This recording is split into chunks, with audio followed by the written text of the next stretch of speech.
ეხლანდელი ჩვენი კამპანიები, რასაც ეხება, ეს არის შემდგომი, ანუ მკურნალობის შემდგომი გამოკვლევების დაფინანსება. ასევე ქალბატონები, რომლებმაც ჩაიტარეს ოპერაცია, ანუ რადიკალური მასტექტომია და მათ აქვს ძალიან დიდი პრობლემა, როგორც ანატომიური, ასევე ფსიქოლოგიური, რომ დაფინანსდეს რეკონსტრუქციის ოპერაცია. ძალიან მნიშვნელოვანია შემდგომი კვლევების დაფინანსება, ვინაიდან ადამიანი, რომელიც გამოჯამრთელდება და კარგად არის და გონია, რომ უკვე კარგად არის და რემისიაშია დაავადება, მას შემდეგ ჭირდება შუალედური კვლევები, რომელიც ღირს ძალიან ძვირი.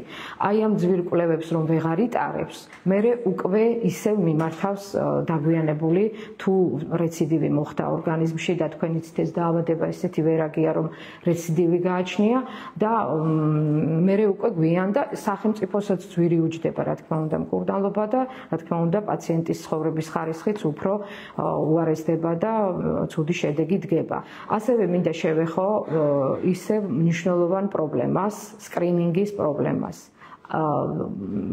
ანუ პრობლემა არ აქვს სკრინინგს, პრობლემა აქვს მოსახლეობას, რომელიც არ აკითხავს სკრინინგს.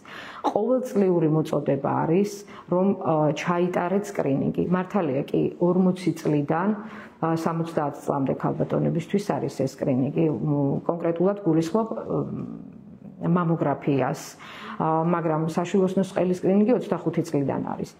და აი ეს მიმართვიანობა უფასო, რა თქმა უნდა, სახელმწიფო პროგრამა დიახ, უფასო, რომ მიმართონ სკრინინგი არ ნიშნავს დაავადებული პაციენტის გამოკვლევას, ეს არის ჯანმრთელი პაციენტის გამოკვლევა, რომელიც მიზნად ისახავს პრევენციას.